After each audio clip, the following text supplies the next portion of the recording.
Welcome to the Brand Wise podcast, where we talk about the big branding moves that business owners are making and the why behind it. I'm your host, Jess Freeman, here to help you be wise and be bold. Welcome to one of the first Brand Wise podcast episodes. I'm so excited to be kicking off this podcast with my friend, Emily Kim, who is a former software engineer turned creative business educator based in Boston. Over the last 5 years, she's built a multi-six-figure brand photography and videography business. And this was such a fun conversation. As you're listening, I want you to take note of how she thought she wanted one thing when she was rebranding, but then with the help of the designer, had to take a step back and realize she was kind of just doing what she thought she had to do. And also now how much more confident she feels in her business and brand with this new brand. So I hope you'll take some time to reflect about how you are feeling about your own business with those things in mind. But without further ado, let's dive in. Hey, Emily, thank you so much for coming on the podcast. To get us started, what is your brand all about? Hi, Jessica. I'm so excited to be here. My brand is all about brand photography and education. So I'm a brand photographer, but I'm also an educator for other photographers and creative business owners. I love it. And I mean, as someone who does websites and has had brand photography done, I know how important brand photography really is. So I love that you do this. Tell us about your rebrand. What made you decide to do it? Tell us about the old brand. Tell us all the things. My first brand, there's actually, I would say, 3 main iterations of my brand. The first was 100% DIY. When I first started my business, I built my website, like I wrote all the code for it because I was a software engineer and I was like, well, I can do this. But just because you can do something doesn't mean you should. It was a really bad idea. But that was a totally DIY brand. And then I upgraded a tier. I hired a designer that I had admired. I really loved her illustrations, and she designed only a logo for me. And then I did the rest. So I picked out the colors. I did the website still, but I didn't write all of the code. I built it and show it still myself. And then the final iteration where we are now is me after working with a designer to do a whole rebrand. Nice. And I think a lot of people actually have that iteration. And so I'm glad that you shared that there are pieces of it that you went along. First you DIY'd everything, then it was just the logo, then the website, because rebranding can be bits and pieces. It doesn't have to be everything all at once, because we all have different budgets and abilities and that kind of thing. And so I'm glad that you shared there were kind of iterations of that. Because I also want to say a lot of people think, oh, well, this is my brand. And so I have to use this for 10 years. And I have to I'm stuck with this forever. And I think more people need to be comfortable with change and being yeah, this doesn't fit and I'm ready to upgrade. I need a change. It doesn't fit me. It doesn't reflect who I really am and, the level of business that I am. So I think that's also important to remember when we're going through iterations of our brand. Were there any aspects of the old brands that were hard to leave behind? I think I was just really attached to it because I did it myself. So the initial process of going to find a designer, I was like, but I like what I did. I like the way it looks. But all of that went away as soon as I saw the proposal that I got from my designer of the initial concept. I was like, okay, yes, this was the best decision. But I think I was just holding on to the I can do everything myself kind of mentality. Yeah. Do you think it was a sense of pride that you were I did this and oh, no one else is going to be able to do something so well? Or was it I'm just, because I feel sometimes people are also, I think some business owners unfortunately feel some kind of shame in asking for help. when, like you said, like, well, I can do it, so why don't I just do it myself and save some money? Like, what do you think was part of that, like wanting to hold on to it? It was definitely an ego thing for me because I am very much a figure it out kind of person. So when I built out my brand, I mean, it was fine. It wasn't, I mean, now that I look at it, I'm like, I can't believe I stayed with this for so long, but it was fine, right? I had a couple of people compliment it. So I was like, oh, am I a designer?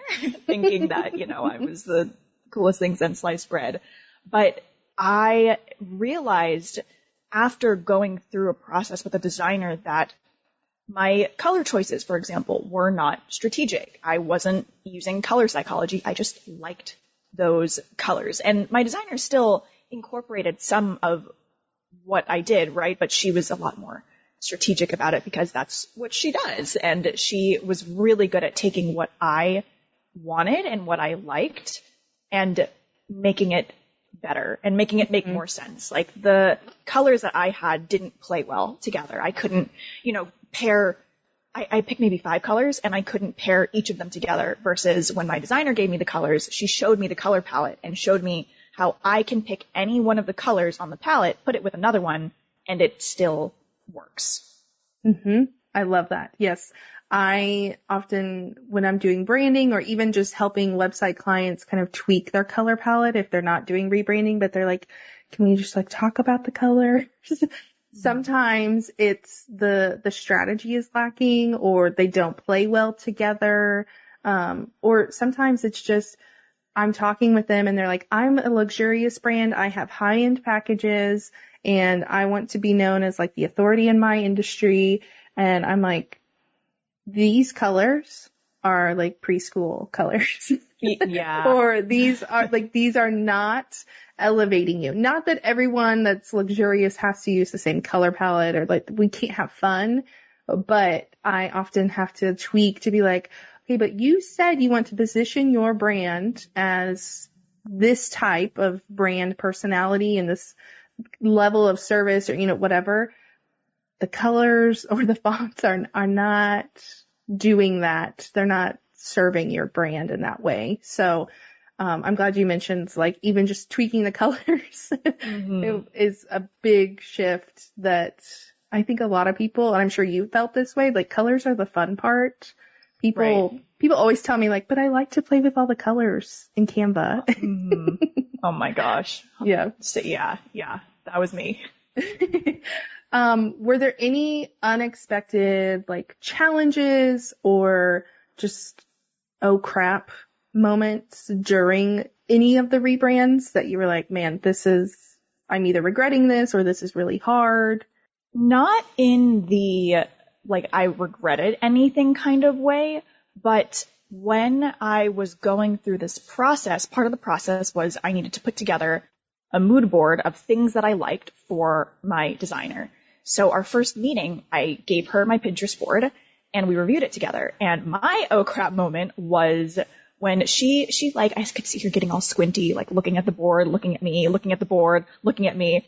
And she was like, can I have you stand up for a minute? And I was like, okay. She's like, I just want to see your outfit because the Pinterest board you've given me is very much rainbow vomit.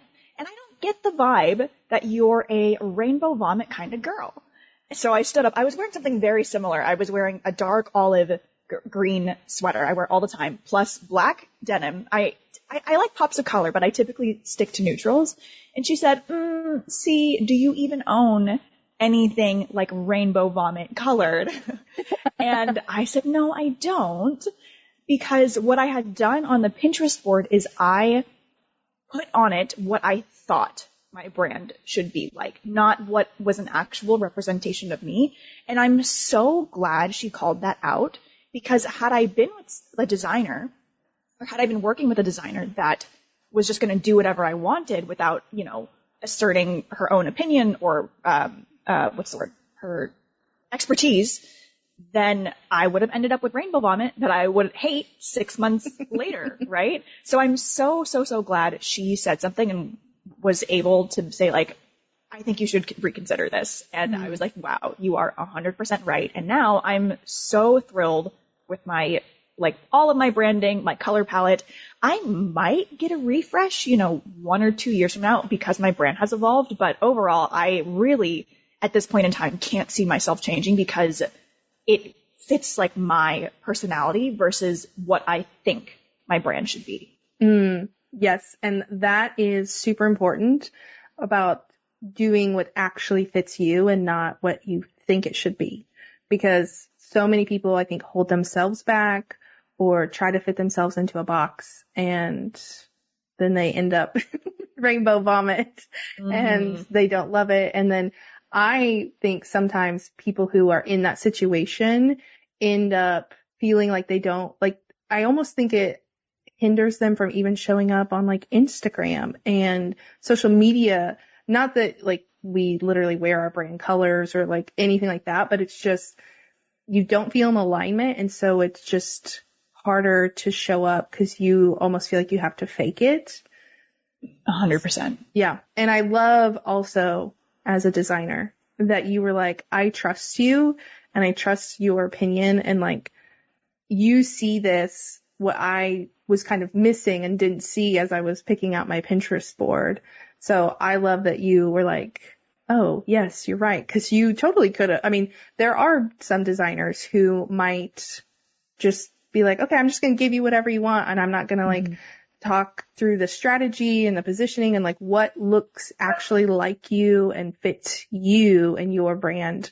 So I think that's really important. And I love that she did that, and you got a brand that actually fits you, not rainbow vomit. Me too. I'm so glad. I honestly don't know what I would have done if that's what I ended up with. I would have had to find another designer probably. Right. So let's talk about after the rebrands or rebrands, how has that impacted your business, either tangibly or intangibly? What you mentioned earlier about confidence, I feel so good about anytime I post something, anytime I have to put something together.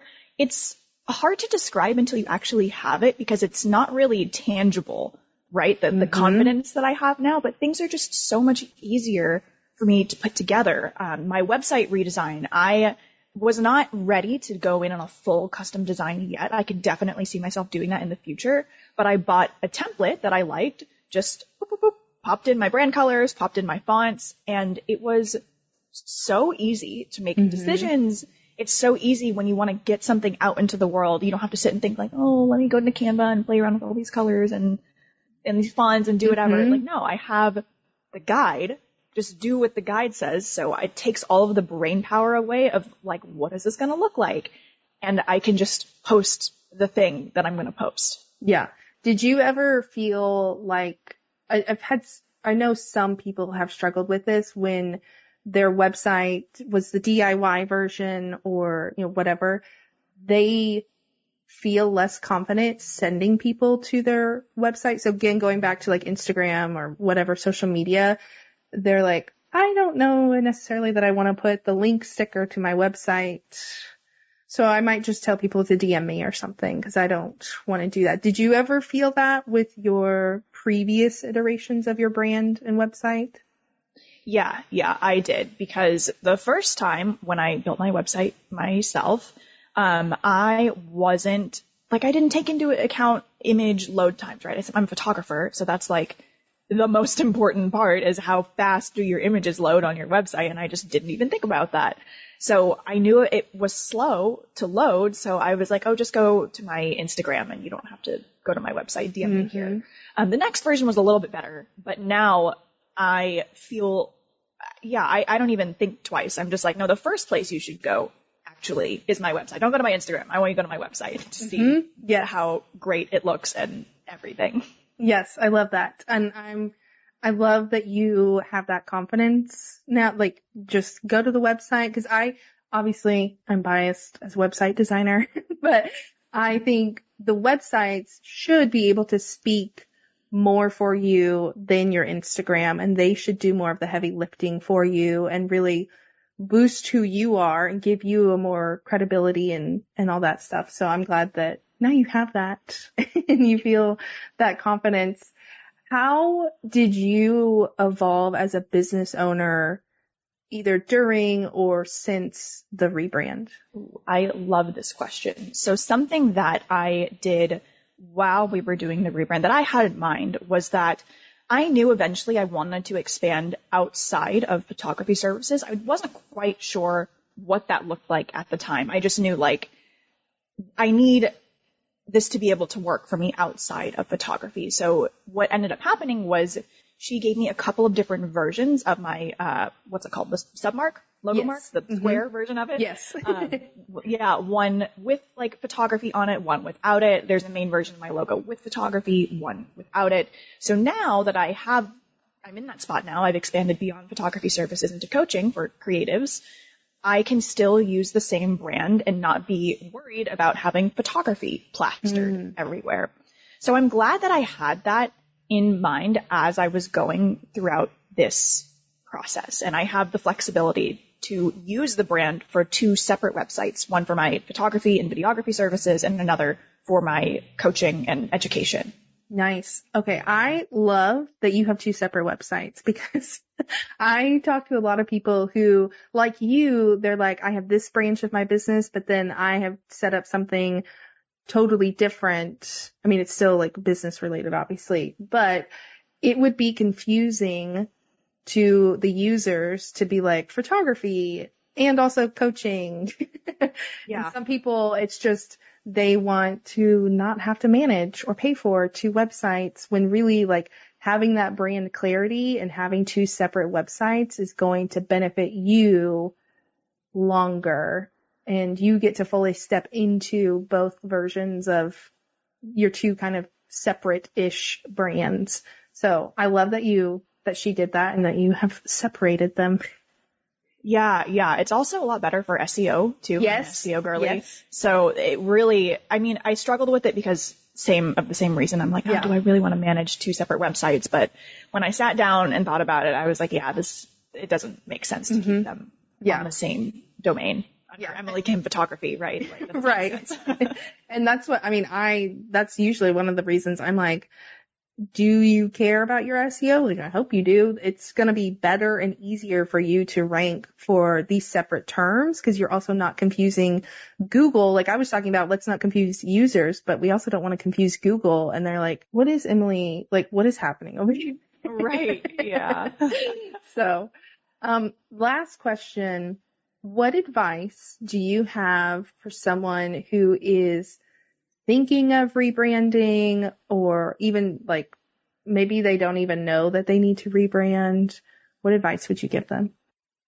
Yeah, I have two things. So one I said earlier, just because you can do it probably doesn't mean you should, especially if you're not a designer, because designers know what they're doing. Like, you know what you're doing. I am here to trust you. It's the same thing that I expect from my photography clients when they come to me, right? It's like, trust me, I can see it. I know you can't see the situation going on right here, but trust me, I know what's going on.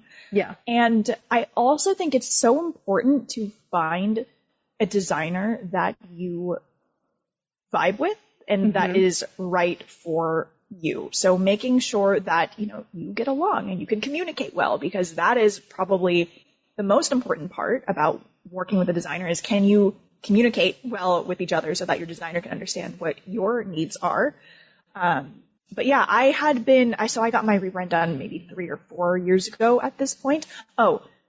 Three things actually. So I love it. I had been following her for a while. And I just really liked all of her portfolio work, and not to say that I wanted her to like recreate something she'd already done. Right. But I loved her like collective body of work so much that I knew, like, whatever you do, just make it for me and I'm sure I'm going to love it. And I did. The last thing was to plan in advance, because my designer booked out, I think, 8 months in advance, which I knew it was going to take some time, but I didn't know it was going to take 8 months until we could start our project. So it ended up working out. What I had wanted to do originally was line up when my rebrand launched with when I quit my full-time job. But both of those dates were kind of flexible, so there was not really a way for me to line it up exactly. But I'm glad I got in touch when I did and not any later.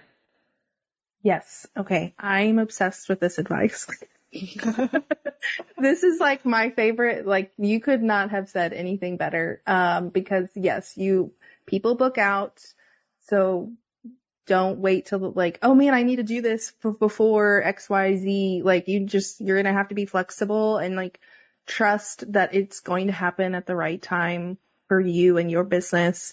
Also, yes, you want to find a designer that you like their style, you like what's in their portfolio, but you don't want to have them copy someone else's brand. They hopefully would not even do that, but like, don't go in expecting that. But it is a much more about vibing with the designer and their personality, because it is, as a designer, I can say it is much easier to design when I feel like we're friends. And like, we can go to lunch, we can go to coffee, like, let's go to a concert together. Not literally like we have to be best friends, but like, if I feel comfortable with you and you feel comfortable with me, it's going to be a much better result and a much better experience, rather than like, okay, well, I really, really like her work more, even though like the discovery call wasn't the great, like, I just didn't feel like we were a great fit, but I really want her. Like, it's just going to benefit you more if you vibe with that person, because it's how it works. Yeah. With everything too. Same with photography. Like, if you don't like me, I can't take your pictures. Cause I know, as someone who has had photos taken, you have to feel comfortable with that person.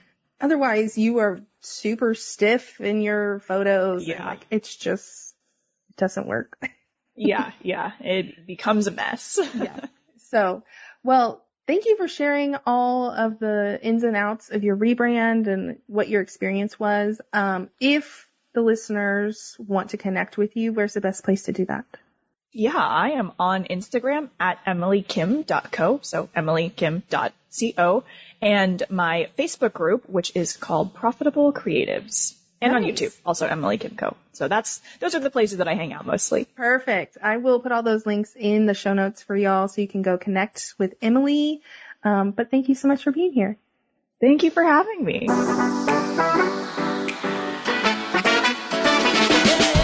If today's branding story inspired you and you're ready to start your own rebrand adventure, head over to justcreatives.com/rebrand to explore how we can work together on your brand.